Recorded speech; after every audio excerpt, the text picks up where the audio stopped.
কিয়ামতের পূর্ব লক্ষণে একটা হাদিস বলে যাচ্ছে। আজকের মতো সময় বেশি নেই, এতটুক যে রাসূল সাল্লাল্লাহু আলাইহি সাল্লাম বলেছেন, ইন্না মিন আসরাতি সাআত আয়ুরফাল ইলম, পৃথিবী ধ্বংসের লক্ষণ হলো বিদ্যা উঠে যাবে, ওয়াকসুরাল জাহাল, মূর্খতা বেড়ে যাবে। দেখছেন না পাড়ায় পাড়ায় স্কুল, তো হেডমাস্টার আগামীকালকে দেখবেন যে চেয়ারে বসে আছে আর বেটি নাচছে। তা আপনি যদি হেডমাস্টারকে শিক্ষিত মানুষ বলেন তাহলে মূর্খ কে গো? হেডমাস্টার নিজে বসে আছেন চেয়ারে আর বেটি নাচছে। ঢাকা বিশ্ববিদ্যালয়ে বেটি পড়ে, আর আপনি তার বাড়িতে যান, আপনাকে দেখার সাথে সাথে বলবে, ও আহমদ এসেছেন, এটা আমার মেয়ে, এই যেটা আমার মেয়ে ঢাকা বিশ্ববিদ্যালয়ে পড়ে। খালেদা আম্মু এই খানা পানি দাও, এখানে খানা পানি দাও। ও নাকি বাপ?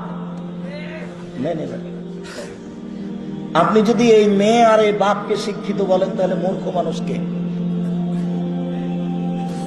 20 বছর পূর্বে যত শিক্ষিত ছিল এখন তত নেই। 20 বছর পরে আরো শিক্ষিত মানুষ থাকবে না। আল্লাহর নবী বলেছেন বিদ্যা উঠে যাবে, মূর্খতা বেড়ে যাবে। আর একবার বলেছেন ইয়ানজিলুল জাহাল, মূর্খতা বর্ষণ হবে। আমরা তো জানি বৃষ্টি বর্ষণ হয়। কি বর্ষণ হয়? বৃষ্টি বর্ষণ হয়। আল্লাহ নবী বলছেন যে মূর্খতা বর্ষণ হবে। নেন এবার, জন্ম দিবস নাকি পালন করা জরুরি, দিবস নাকি মানুষের জন্য মূল্যায়নকর জিনিস। ছুটি হতে হতে হতে সব দিনই যদি ছুটি হয়ে যায় তো ছাত্র ছাত্রী কি পড়বে? সব দিনই যদি দিবস হয়ে যায় তাহলে কি পড়বে? স্কুলের সূচনা থেকে নিয়ে, শিক্ষক শিক্ষিকা থেকে নিয়ে, ছাত্র ছাত্রী থেকে নিয়ে স্কুল ছুটি হওয়া পর্যন্ত একটা অংশ জায়েজ নয়, সবই হারাম। এরা নাকি শিক্ষক। আপনি বের করেন, আপনার প্রত্যেকটা অংশ ভুল দেখাচ্ছে। তোমার প্যান্টটা তোমার টাকনোর নিচে আছে, তুমি শিক্ষিত মানুষ মানে? তোমার মোবাইলে ল্যাংটা মেয়ে নাচে, তুমি শিক্ষিত মানুষ মানে?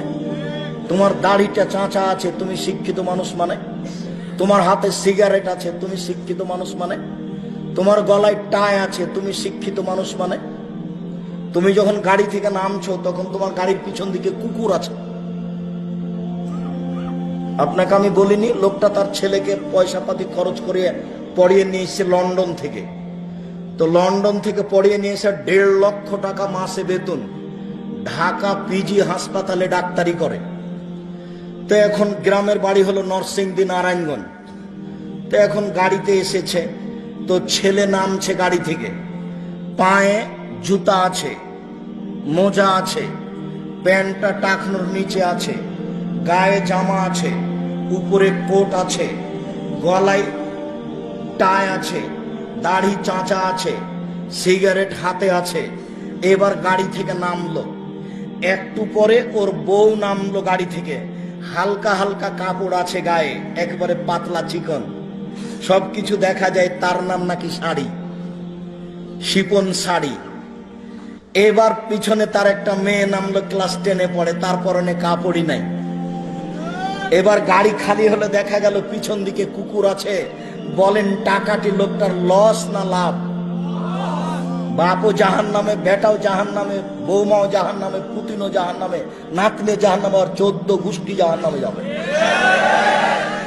যদি এটা বিদ্যা হয় তাহলে আসলে বিদ্যা উঠে যাবে, মূর্খতা বেড়ে যাবে, সেটা কোন কথা? এখানে একটা বই পাওয়া যায়, বইটার নাম হচ্ছে উপদেশ। ওখানে একটা হেডলাইন আছে, বিদ্যায় ত্রুটি জাতির ধ্বংস।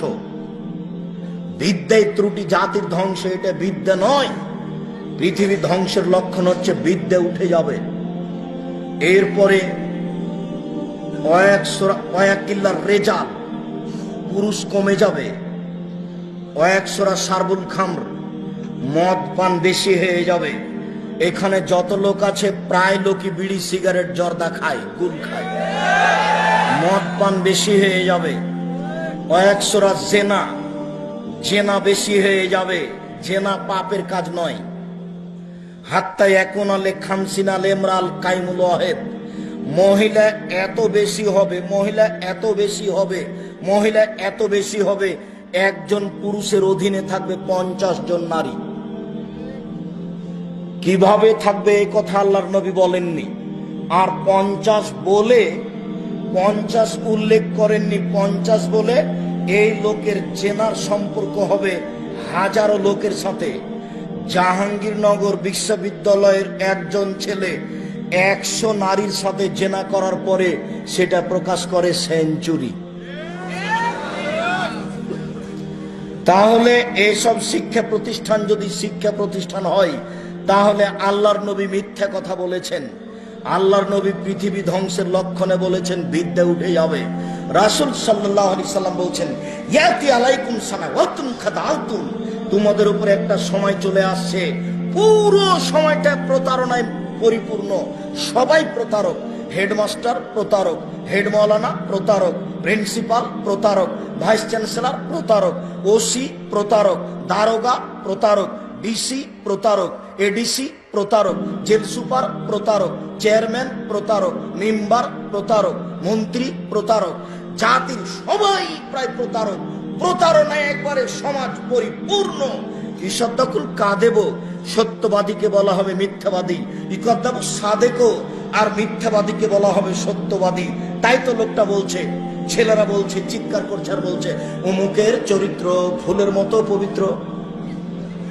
অথচ যার চরিত্র পবিত্র বলছে ওর হাজারো নারীর সাথে জেনার সম্পর্ক আছে। ও একজন লুটারু, লুটে খায়, তো সে পবিত্র হলো ফুলের মতো কি করে? যারা চিৎকার করছে কেউ শিক্ষিত মানুষ নয়। ah